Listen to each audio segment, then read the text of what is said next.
Thanks for coming, everybody. Today I have the pleasure of discussing some of Lincoln's life and legacy with Dr. Jake Friefeld. And I'd like to start just asking you, Jake, tell us a little bit about yourself and your role here at UIS.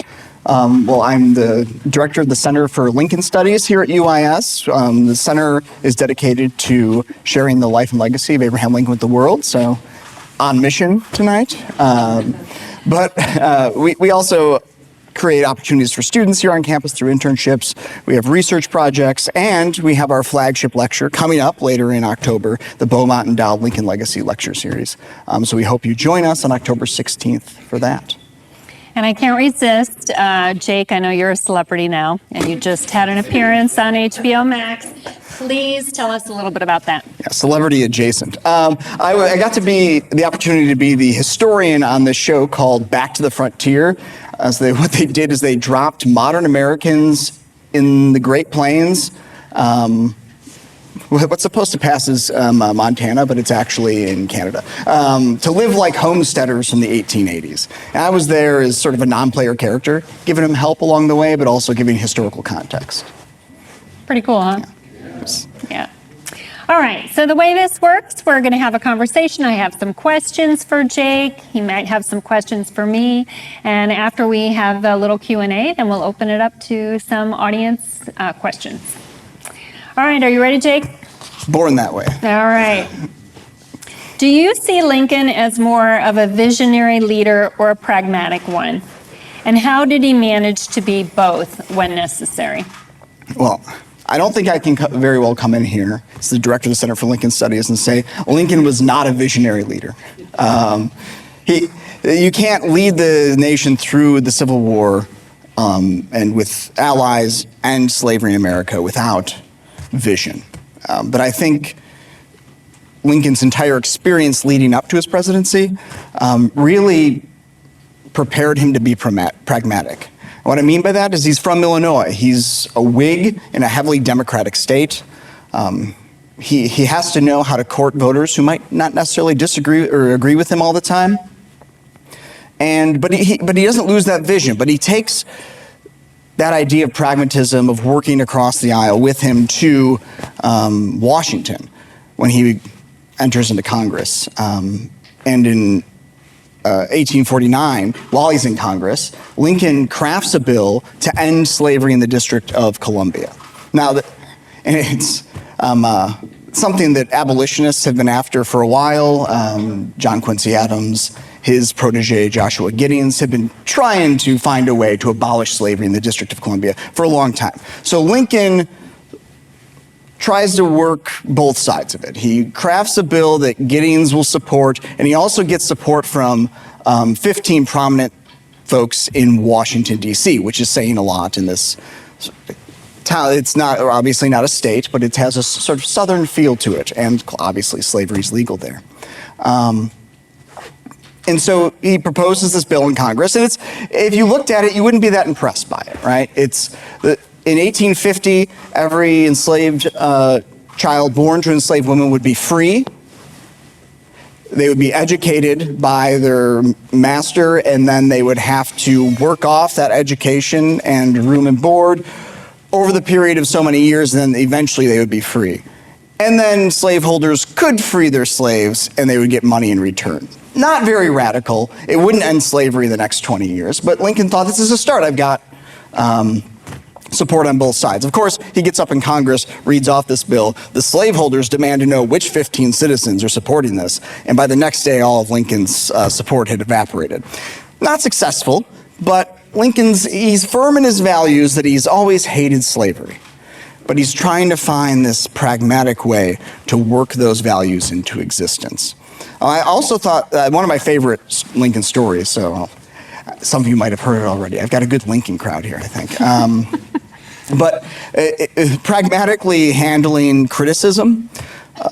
In the summer of 1862, Horace Greeley publishes this article in his New York Tribune, The Prayer for the 20 Millions, which is really critical of the Lincoln administration on their slavery policy.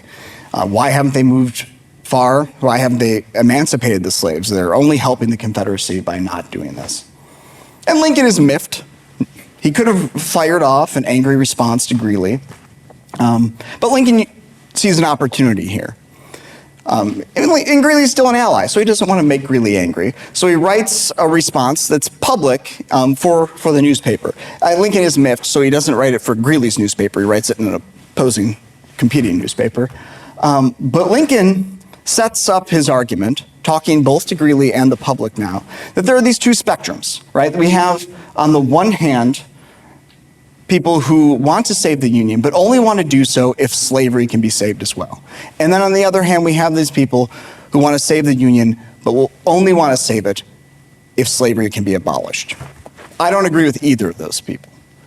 I will save the Union if it can be saved by freeing no slaves. I will save the Union if it can be saved by freeing all the slaves, and I will save the Union if I can do so by freeing some slaves and leaving others where they are.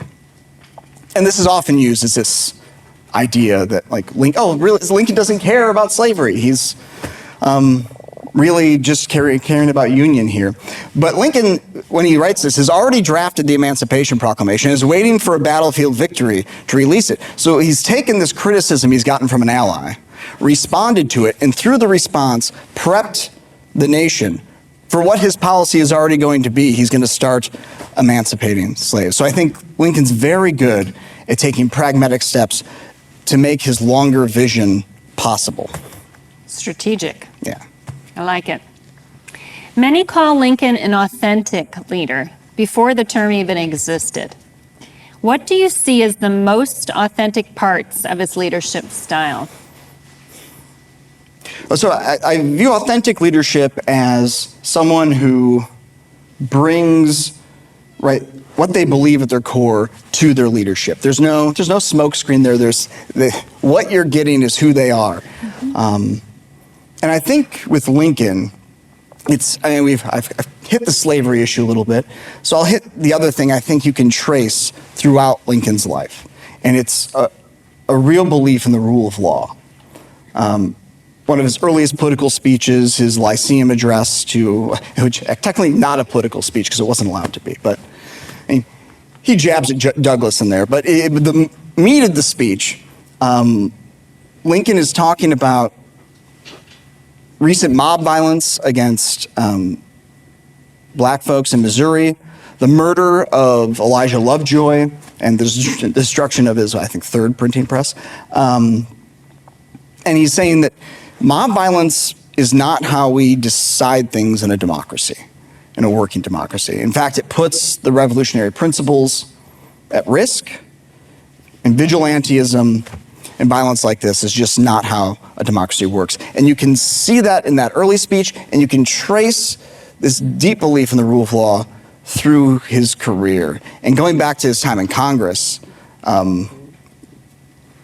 this didn't have much impact, but you can see it. Lincoln proposes these resolutions, the SPOTS resolutions, in response to the U.S.-Mexican War that President Polk essentially starts by provoking conflict with Mexico. And Lincoln, with others, sniffs that out and questions where the war started on, suggesting that this war is really illegal, it's unjust, it's unconstitutional, and the U.S. Army should not have been where it was.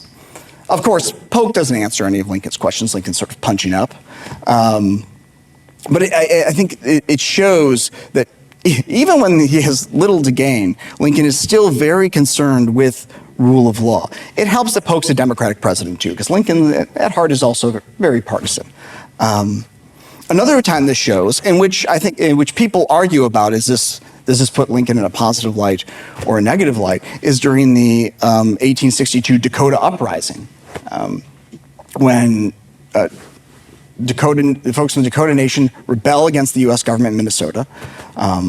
They attack and kill Minnesotans.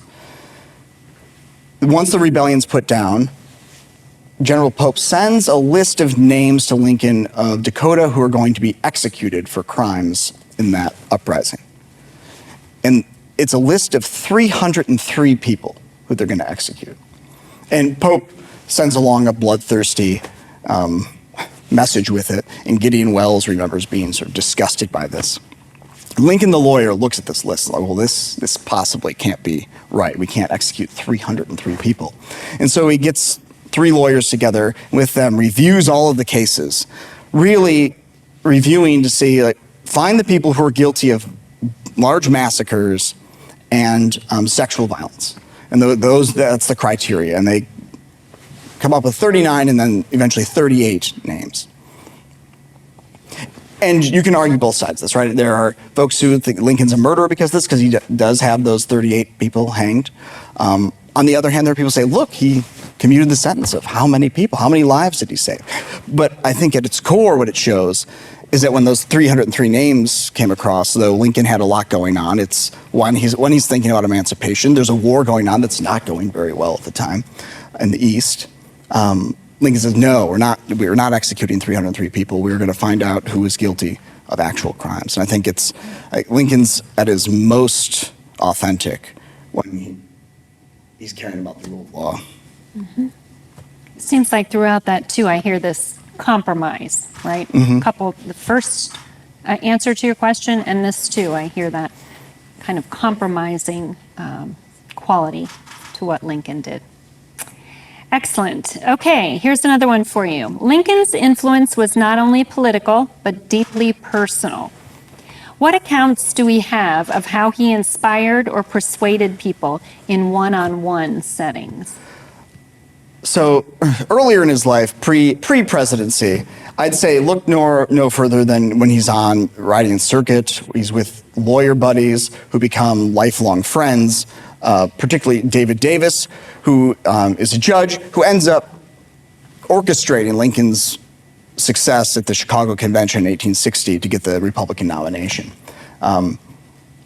When Lincoln rides circuit, he's known for telling stories, which seems sort of like it almost seems unreal to us now, right? Oh, why is that going to get you anywhere with people? Well, because in our modern time, we are sort of deluged by entertainment, right? We have no lack of entertainment in our pockets when we go home. I'm sure there are people who meant to be here tonight who realize an episode of their show dropped. Like, oh, well, I've got to get back, start up Netflix.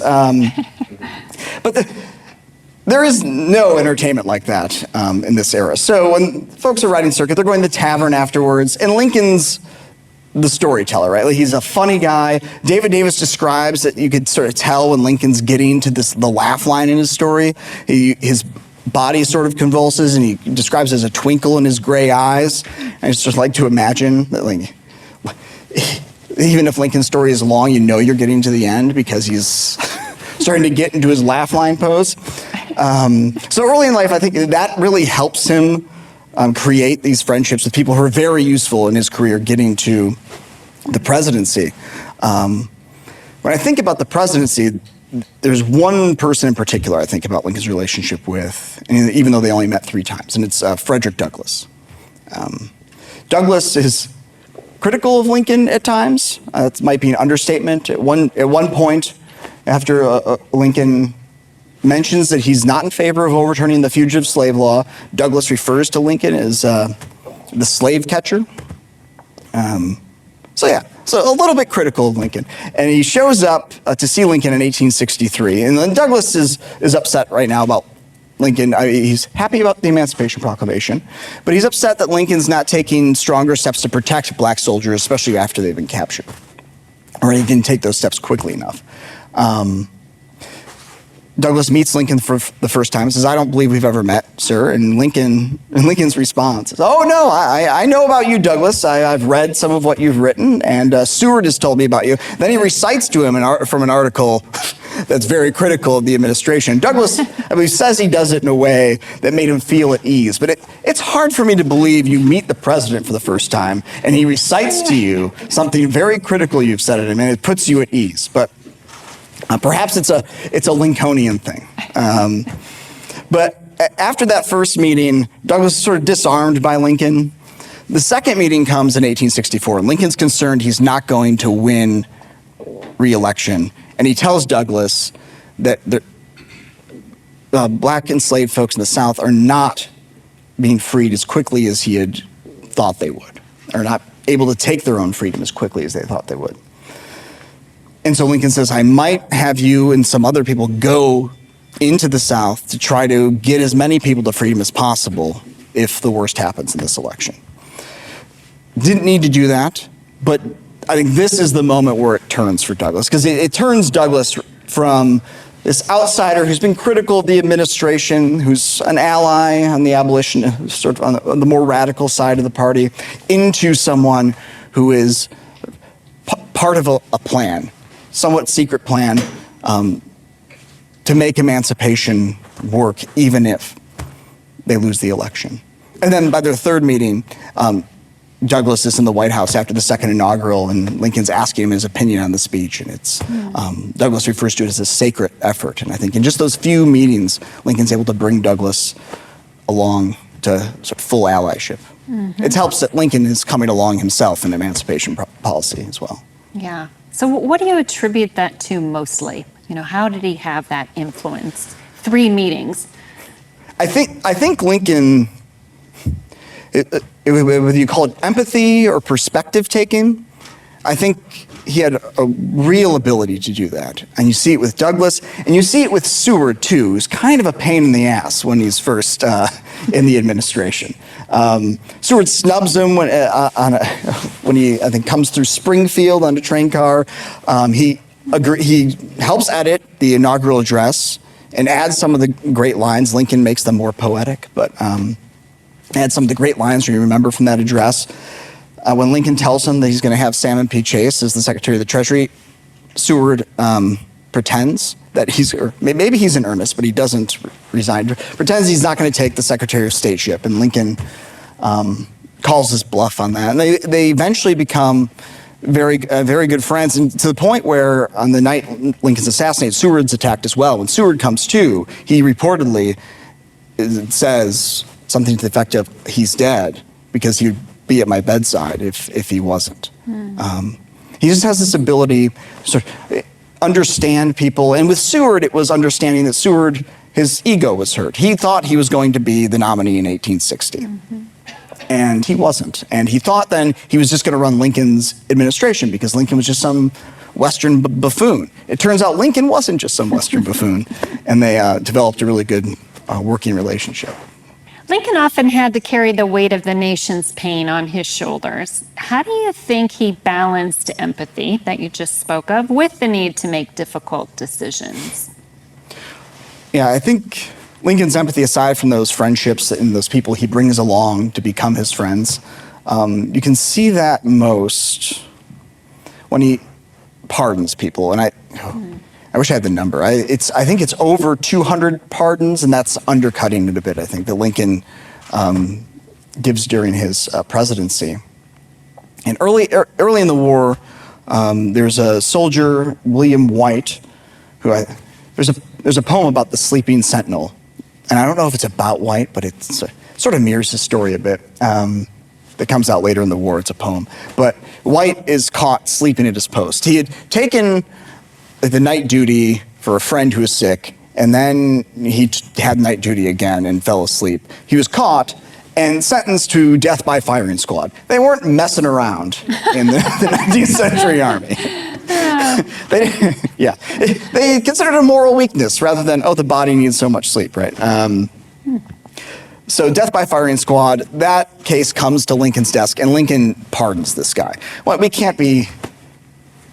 need soldiers in this war. We can't kill every guy who falls asleep. And I think part of when Lincoln pardons people is that at the point he pardons this guy, Lincoln had lost one child. He loses another one by the time the war is over. And I think Lincoln's thinking about these guys as sons, as fathers, and I think he really understands that. And even deserters. There's one deserter, Abraham Lowen, in about 1863, who leaves his post, is caught, and is sentenced to death. Lincoln pardons him as well, because the guy writes him a letter saying, listen, my wife sent me a letter saying that they're essentially destitute and my child was sick. I didn't know what else to do, so I went home to take care of my family. And Lincoln ordered him pardoned and discharged from the army. But that wasn't always the case, though. I mean, there were times in his empathy, there were cases he just couldn't pardon. And this story is from a pastor who was visiting with Lincoln. And there's a woman in the anteroom weeping, wanting her son pardoned for deserting the army. And Lincoln, this is one where Lincoln said he couldn't find any reason to pardon the kid. Part of it, I think, is because the charge wasn't just deserting, it was also enticing others to desert. And that always irked Lincoln. Even when he was criticized for arresting Clement Vallandigham, and when he quotes, he said, "It just kills me that I have to shoot a kid who deserts his post, but I can't touch a hair on the head of the person who entices him to desert his post." And so Lincoln's doesn't pardon this kid, and the pastor who's with him says that Lincoln seemed, in this very 19th century phrasing, right, unmanned by the situation, by this woman crying in his house, and unmanned because he knows what it's like to lose a son. Yeah. And so, yeah, he has to balance those. And Attorney General Bates recalls that the trick was making sure Lincoln only got the cases he thought might be deserving, or else he'd be sort of tormented by trying to pardon everyone. Yeah. I'm curious if you can think of any examples from history where maybe Lincoln's empathy was viewed by others as weak, or maybe not the right thing by some. Ooh, that's a good question. I don't know. I mean, knowing the characters in his cabinet, I imagine Stanton was irked by some of the pardons. It just seems like a Stanton thing. The people who knew Stanton used to think he enjoyed being gruff with people that were below him too. So, I think it's likely Stanton thought some of the pardons went too far, and I think Bates is only giving him the ones like that was a way to temper the pardoning process. I think they're in their 19th century guys too, right? They're people who sometimes shoot soldiers for falling asleep. They're the military wasn't in the empathy business, but I think it's one of Lincoln's superpowers. If Lincoln had access to modern tools like social media or 24-hour news, how might that have changed the way he influenced and connected with people? Oh, geez. Well, in the presidency, so Lincoln's a news junkie. So in the presidency, I think he would have probably been plugged in to social media. He would want to know. Lincoln was always interested in public opinion because he quoted as saying, without public opinion, we can do nothing. With it, we can do everything.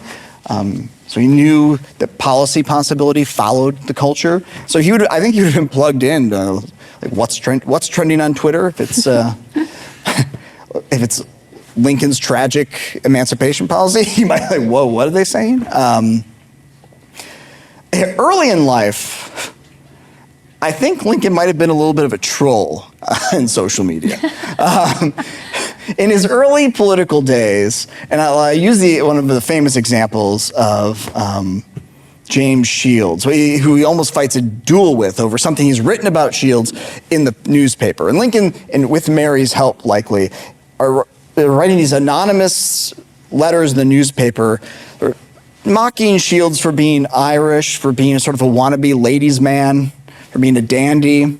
And Shields ends up challenging Lincoln to a duel. But Lincoln was, like, before the 1850s, 1854 area, Lincoln's sort of a juvenile politician at times. He's trolling people. So I think, Lincoln would probably have like a fake Twitter handle trolling his political enemies, maybe Douglas a bit. But I think later on he's using it as just to keep the pulse on the public opinion. Lincoln's a news junkie. He used to read the newspaper out loud to himself in his law office, which drove William Herndon crazy.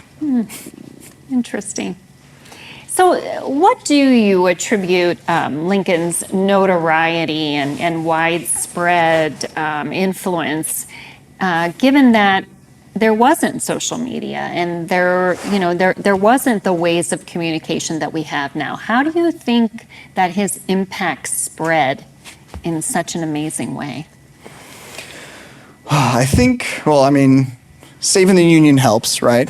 He's the president during a rebellion that's incredibly violent. And I think there are a couple of things. Throughout that war, he's trying to put it in perspective for the American people as best as he can. I mean, at Gettysburg, he's interpreting this carnage that's happened here. It has to be more than Union. It has to be about this new birth of freedom in this country. Sort of refocusing the war on emancipation over Union. In his last inaugural, he's in this debate over like what God's will is and why is this war happening, and is it going to go on until, and this is close to the original text, till every drop of blood from the lash is equaled by one drawn with the sword. He's grieving with the nation. I think it's powerful when you have a president that feels empathy and that you feel like is in it with you. Also, after the assassination, the myth-making begins almost immediately, and then there's a huge funeral train. It gives people the opportunity to come see this fallen president as he's making his way back to Springfield. He just becomes everyone's president, even though through this tense time, he was often felt like he was no one's president, probably. Yeah. Excellent. So how do we relate to Lincoln? A figure admired across the political spectrum and revered as the savior of his country. When he feels so monumental, so larger than life, like we talked about, how do we relate to that? It's difficult, right? It's because I think a lot of times we view Lincoln as Lincoln in the Lincoln Memorial. We have this sort of philosopher king looking down at us. And how do you relate to it? Yeah, he saved the Union and helped bring about the end of slavery. How can you possibly relate to Abraham Lincoln?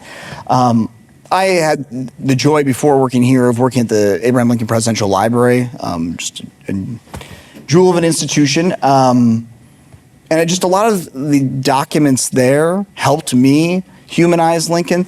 To remembering he's a guy, right? And I think that helps put his accomplishments in perspective, that he experiences all the doubts and indecision that any of us do. There's this great piece in the Presidential Library that's a telegram Lincoln sends to Robert when he's at Harvard. It says, "Why do I hear no more of you?" It's something my parents might have sent to me through AOL Instant Messenger when I was in college, which you can probably date me to when I was in college by the AOL Instant Messenger remark. I think remembering that he's a guy and that superpower of empathy. Like, go read Lincoln. When I go back and read some of Lincoln's speeches, which I have more opportunity than most to do, but I came upon this speech he gave, I think, at Lewiston, early in the campaign for the Senate against Douglas, where Lincoln's talking about the United States of America, and he situates it. He's talking about the Declaration of Independence, as he often did. But he says, but the founders gave us the Declaration of Independence, these inalienable rights, and they are a beacon to look back to. And so if at some point in the distant future, people start to say, oh no, not all men are created equal, and this country is only for rich men or white men, they can look back to that beacon that's the Declaration of Independence. And he goes on like that, but at the end of that, he says, do whatever with me you want. I'm not going to say I don't have ambition, but I'm here for something more than myself. I'm nothing. Douglas is nothing.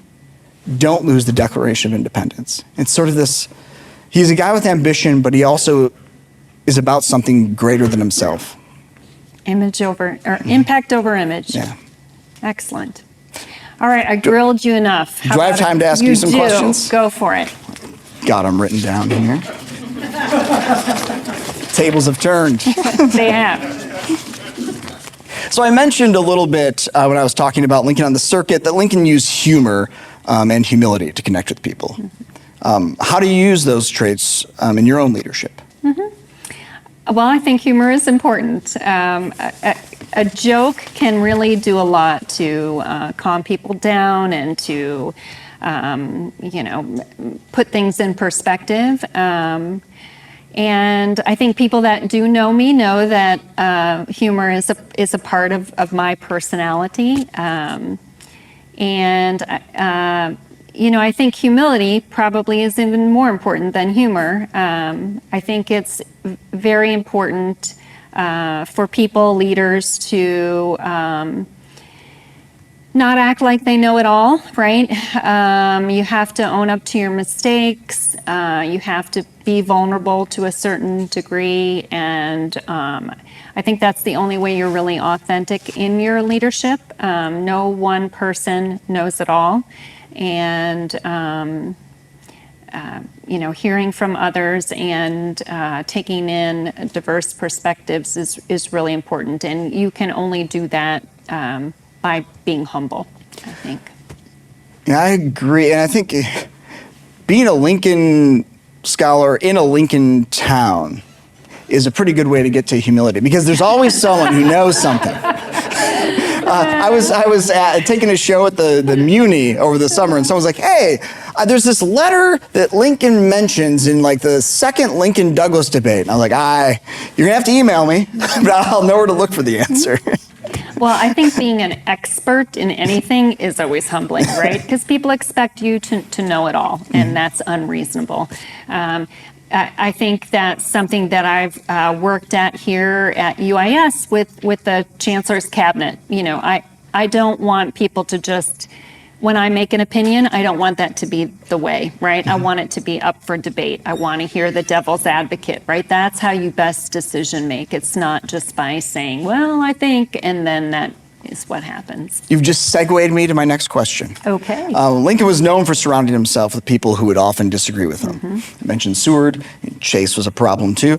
How important is it for you to hear diverse perspectives as chancellor? Yeah, essential, right? I mean, if you just look at the university community, there's so many different people here. Our students, our staff, our faculty, our alumni, they all come from different backgrounds. They all bring different perspectives. You're going to make much better decisions if you are listening to those constituents and trying to understand, be empathetic to their experience, and take that into consideration as you're making decisions, so that the decision is best for the whole, right? So, essential. I guess, sort of going back to one of the questions you asked me, how do you balance, as chancellor, you have to eventually make decisions that some people are going to be disappointed with. How do you balance that empathy and... Well, I think it's staying true to your values, right? What are the no-goes? What are you not going to sacrifice? That's what's really important. And for me, it's students first, right? Our decisions have to be beneficial to students. You keep those core values in the framework, and you explain why you made the decision you did, right? You have to have reasons. Hopefully you have data, right? And when people ask, you explain why you made the decision that you did. They may not agree, but at least you have a good, firm explanation as to why you did what you did. Now, Lincoln's legacy suggests leaders must both be firm in values and flexible in method, like I sort of mentioned with Lincoln trying to get that legislation passed in Congress. How do you balance that in your role at UIS? Well, I think the flexibility comes into play when you think about innovation, right, and change. Again, you have to be firm with the values. What really matters? Why are you here? What are you doing? What's the vision? Stay true to that, but thinking about different and novel ways of getting there, right? We have to learn from our past mistakes. We have to think about ways forward. We have to collect feedback, advice, take criticism, all of it, to think about novel and innovative ways to affect change that is going to be for a positive outcome.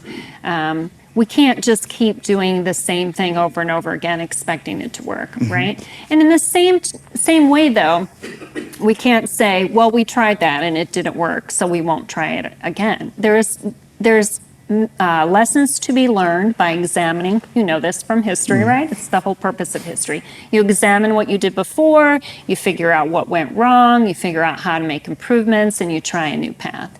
And, if you try something, it doesn't work, you own up to it. You say, this isn't the best method, we made a few errors, let's figure out how to make it better. You improve, you move on. Yeah. It's just to say that, give me a way to make it better. We don't need people blaming each other, right? We need people finding solutions. Exactly. Exactly. And so Lincoln faced a lot of criticism, and I'm sure every once in a while, as a university leader, you face some criticism. What advice would you give to student leaders when they face criticism in their roles? Well, it's going to come, right? Hopefully later than sooner, but you can't be in a leadership role and not expect criticism. And, criticism should be welcomed, really. And that's my message to students. When somebody is criticizing what you're doing or a decision you made, take a good look at it, right? Is there some truth in the criticism? Is there something that you can learn? Probably there is, right? I think that's the important thing is you need to listen. You need to figure out, is there any element of truth there? What can you learn from that? How can you move forward? How can you do better? I think too, though, you can't let that defeat you. Criticism cannot defeat you. I think when you experience criticism, try to view it as constructive feedback and, stand taller and move forward. I think that's what's really important. Don't take criticism personally. It's really not about you. And being empathetic can really help with that, right? Listen to people's points of view. And just stand true to what you believe in. Hold true to those core values. And, just because someone's criticizing you doesn't necessarily mean you did something that was wrong, ineffective, or whatever. Yeah, and criticism can be a way to open dialogue too. Like in the Lincoln, Frederick Douglass scenario, not Stephen Douglas. Yes. But yeah. It's an opportunity to have a conversation, right? Tell me why you feel that way. Tell me why you think my decision was the wrong decision, right? And then you have to listen to that. You have to be open, right, to hear what the person has to say. What else, as Chancellor, what else can you draw from sort of Lincoln's example that can sort of feed your own leadership? Yeah. Well, honestly, this is very simplistic, but, when I think about the challenges that someone like Lincoln faced, it helps put things in perspective, right? So certainly there are challenges today, but they're very similar, right? It's about democracy. It's about people feeling like they have a voice, that they can influence, that they can affect change. Those things are still worth fighting for today, right? And all of the values that Lincoln, helped to protect in today's world are still worth protecting, right? Lincoln left such a legacy, and that's what we should think about. Just his perseverance and his, ambition, and strive to do as much or as close to, in our own way. Yeah, and I often I think about, go back to that rule of law thing, and how much it sort of intertwines itself through Lincoln's legacy. Even go back to the first inaugural, when we remember sort of the better angels of our nature, sort of the poetic parts of that. But most of that speech is him laying out why secession's illegal, right? And it's, again, sort of like the Lyceum speech. This is not how we handle things in a democracy. We had a free and fair election, someone won, and now we get to govern for a while until the next election. You can't just leave every time there's an election you don't like. Right. Yes. So his deep commitment to rule of law and democracy is, I think, something we can reflect on in our own times. Absolutely. Absolutely. Should we open it up to the audience? see what they have for us. Hello, Jacob. So one of my kids' favorite things about Lincoln was that he was a wrestler and is in the Wrestling Hall of Fame. So I'm curious, what are your favorite tidbits about Lincoln as a person that we may not know? Yeah, so Lincoln is in the Wrestling Hall of Fame. And I drove, so a couple years ago, I was speaking in, I think, Tulsa, and I was driving by, like I was going to be driving most of the day, and I'm driving by and I see the Wrestling Hall of Fame. And I didn't stop. I wish I did, because I want to see the Lincoln display in the Wrestling Hall of Fame. Yeah, I mean, Lincoln obviously didn't go to high, like famously self-educated, right? So he's sort of wrestled around New Salem.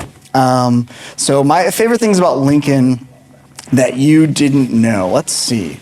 Now you're testing me here. Well, I didn't know that. That's interesting. You'd think he would have been a basketball player. So Tall.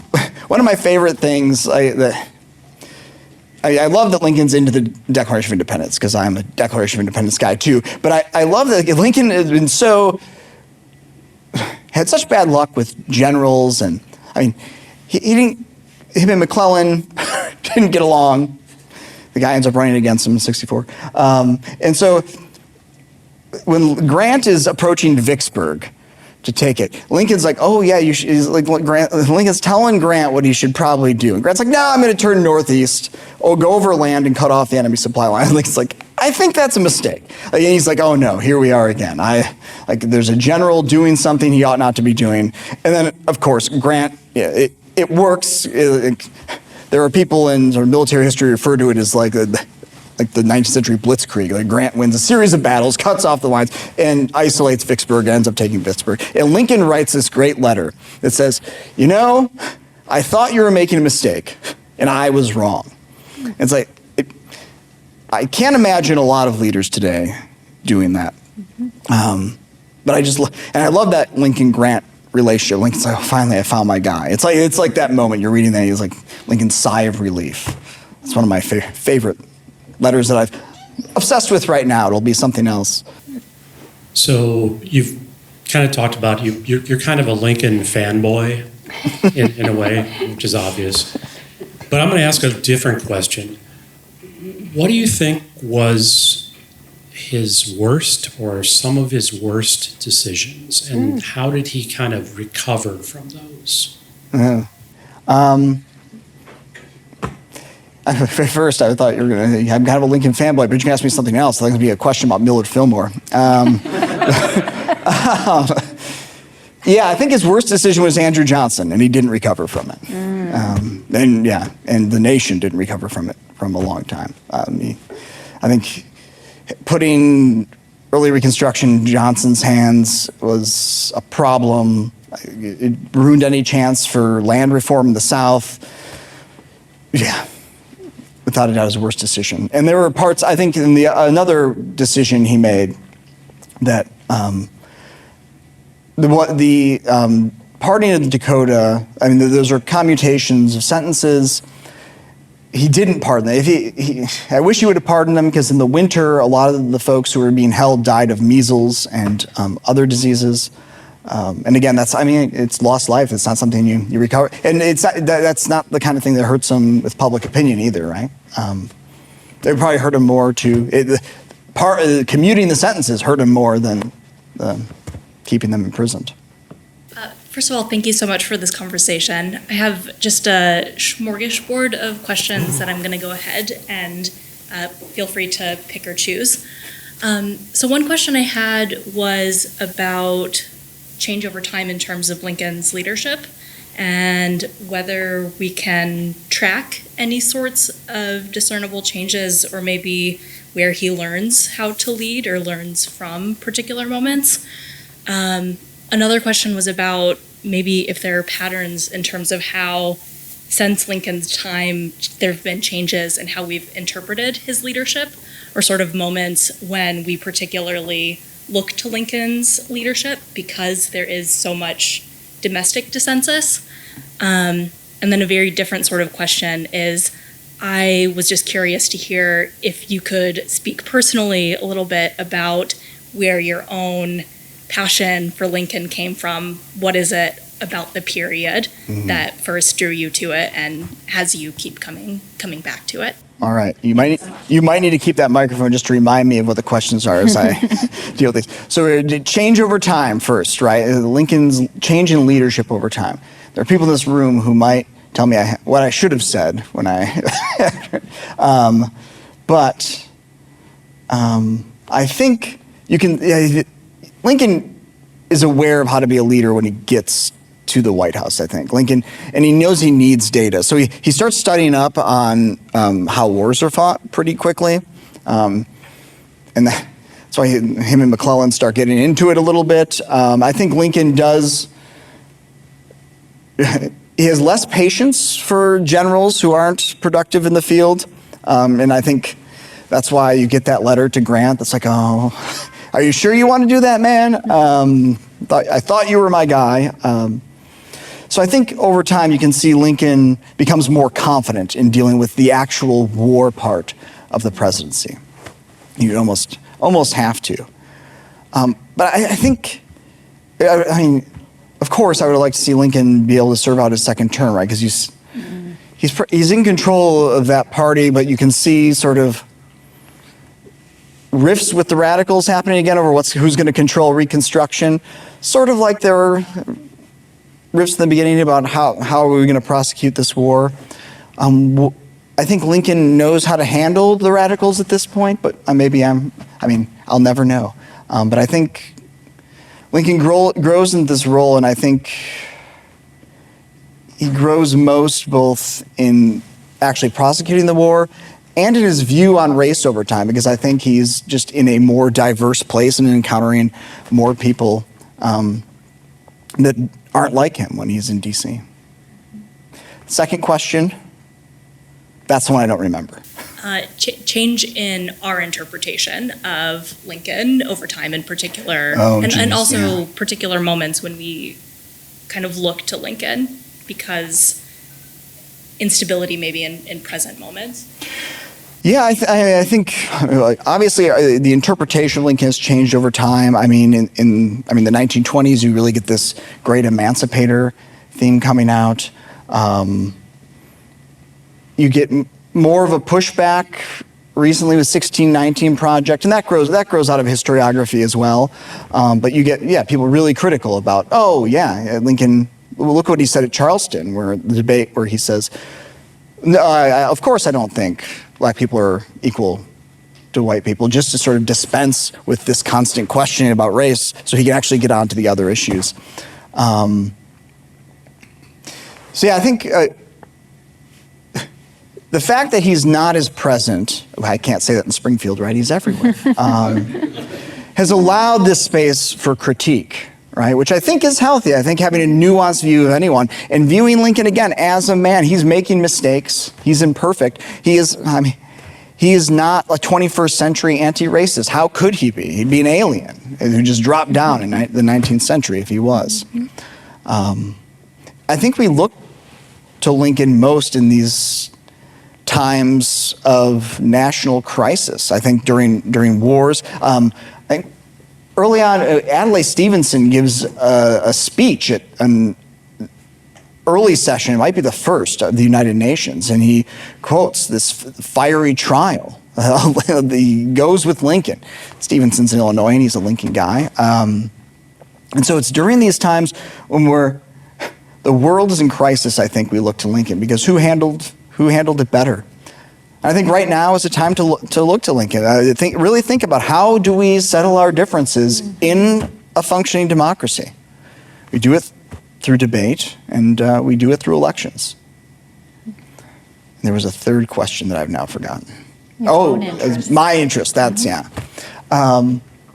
So I'm from Illinois, so I'm like, I know about Lincoln, like he's everywhere. Like I just assume everyone's into Lincoln growing up in Illinois, right? And then I go off to school. I become interested in 19th century American history. I'm sort of living in this, doing the Great Plains history, and I get into the Homestead Act of 1862, which Lincoln signs into law.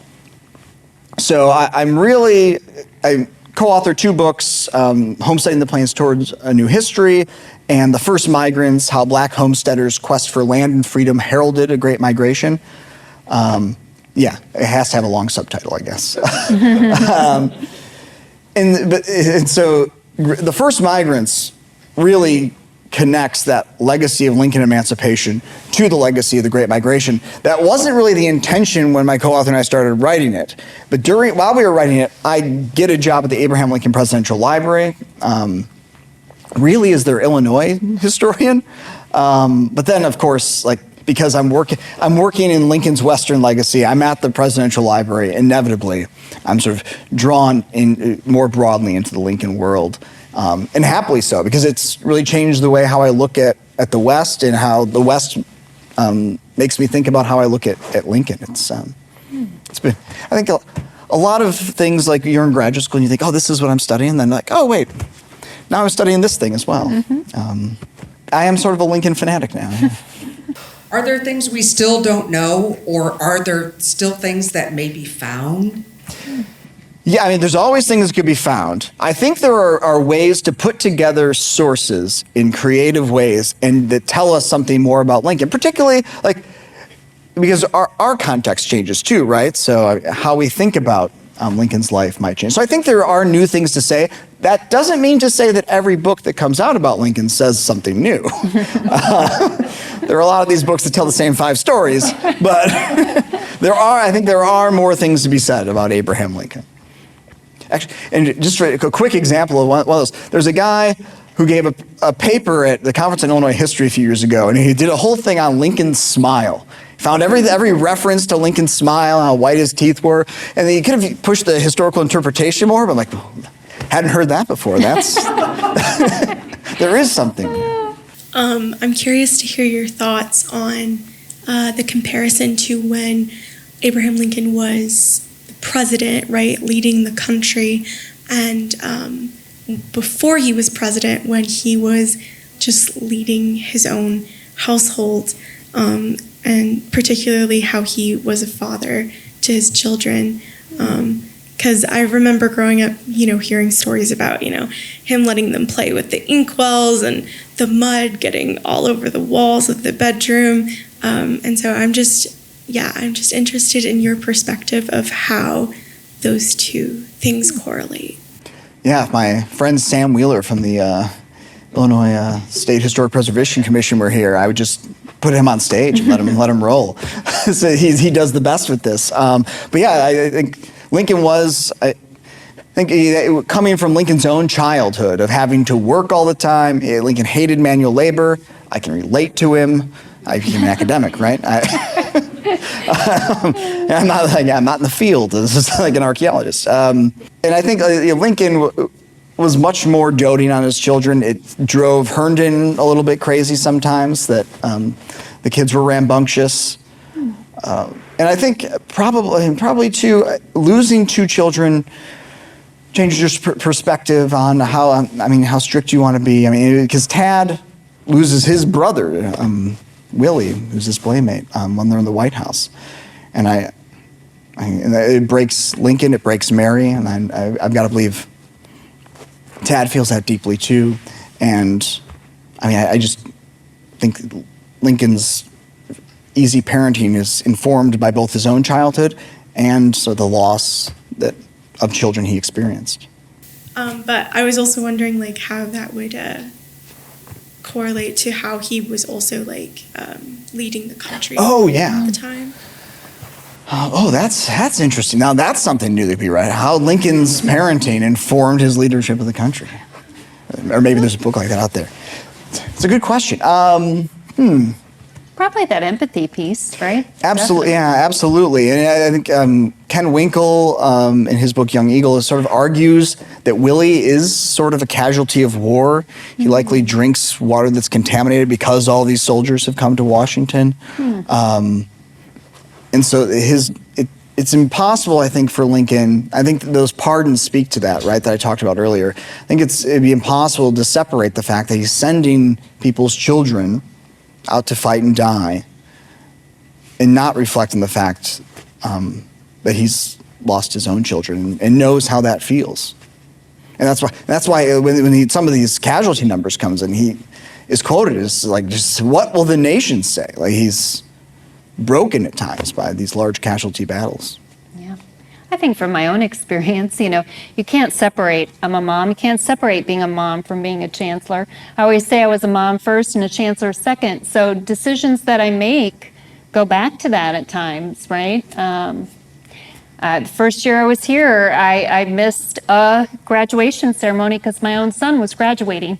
That was, when you put things in perspective and which was more important, it was more important for me to be there for my son than it was, there were other people to support UIS in that particular graduation ceremony. So they're hard to separate. Kind of following up on that, I've always been kind of interested in Lincoln's depressive episodes. So you talk about his children dying, but he had other depression episodes, and how did he overcome those to become the leader that he became?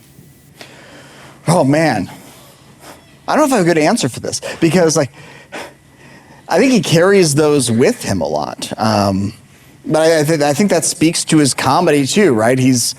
I think sometimes the jokes are for him. He enjoys being around. He seems like a guy who's recharged by being around people. But I think those depressive episodes, he carries with him, right? One of the last things he says to Mary on the way to the theater is we need to try to be a bit happier. Look at what they experienced. Lost a child while they're in Springfield, lost a child in D.C. Lincoln loses his mother, Lincoln loses Anne Rutledge. No matter what you think the relationship is, historians argue about that still.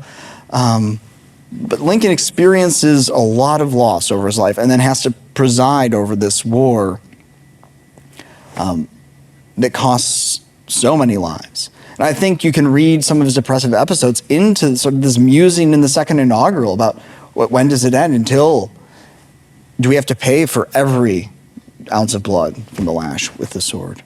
I don't have a good answer for that, but I think he carries that with him, and I think it makes him a more empathetic leader. But also, I do think the joke's for him sometimes. I would say with our current political climate, what can we learn from Lincoln's family life and how he dealt with, his in-laws were all very heavily Confederate. Mary's brothers all fought in the Confederate Army.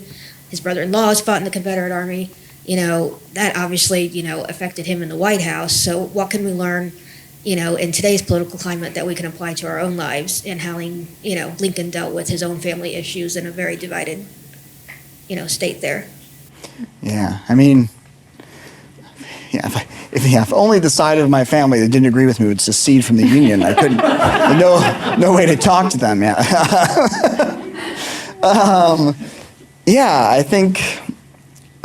I think we have to do a better job. I don't know what Lincoln can tell us about this, but I think it gets down to how we talk to each other in democracy. We have to learn to talk across differences.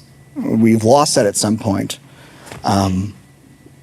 I think it's because a lot of us are living in our own, which you didn't, it's mirrors the 19th century a little bit. We're living in our own logarithms a lot of times, right? Our own echo chambers were shunted by tech companies to get us to the content that they think will keep us clicking.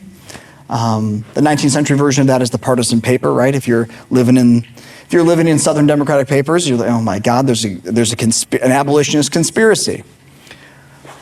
And you have to learn to talk across differences, and I don't know if I know how to do that. I've been working with a couple of professors on campus. We're trying to start this project called the Democracy in Central Illinois Project, where we're toying with ways we can get students in high school and college talking to each other in ways that are small d democratic, working on some sort of community project. Early stages, but yeah, it's something that's been weighing on my mind a lot because I have no good answers for it. You have to embrace the differences. I think I'm right there with Jake that, we have to listen to different perspectives and understand that whatever that person believes is you have to respect that because it's their opinion. Opinions matter, and I think it's always worth trying to understand other people's motivations and other people's opinions because they do matter. And if you can try to find the common ground rather than the differences, similarities exist, right? No matter how different we are. And those are the things that we have to try to identify and work through. What is the commonalities? What are the common goals? I think, meeting people where they are, figuring out, what they value, and then trying to speak to that. Yep. It's going to get a lot more done that way. Yeah. Right? Yeah. All right. It wouldn't be the Chancellor's Thinker series without this final question. What keeps you expanding your thinking and challenging your perspectives? Okay, I think I have two answers for this. One is sort of a jokey answer. Expanding my thinking, it's like leftover grad school. Like I know there's a book out there that's new that I haven't read. I feel guilty that I haven't read it yet, right? Or the book 4 years ago that came out that I haven't read yet. So I keep expanding my thinking and my discipline that way. But what keeps expanding my thinking generally is, I think it's really, one of my favorite parts about being on a university campus, which is why I left the presidential library to come back to a university campus, is because I love being around students.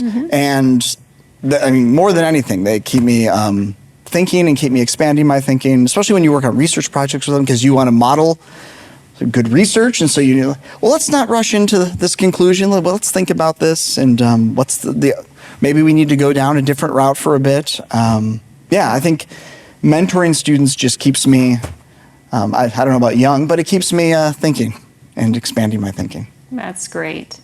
Thank you very much, Jake. We really appreciate having you here tonight and talking about Lincoln. Thanks to our audience and for the engaged questions. We really appreciate it. Thank you, Chancellor. You're welcome. And we do have a gift for Jake this evening. It's probably Lincoln related. Right. Should I open it now? Yeah. Go ahead. Oh. Using a battery. Nope. Oh, nice. Yeah. It'll keep him on time. Yes. I can put a picture of Lincoln in there. Yes, you can. We expect you to.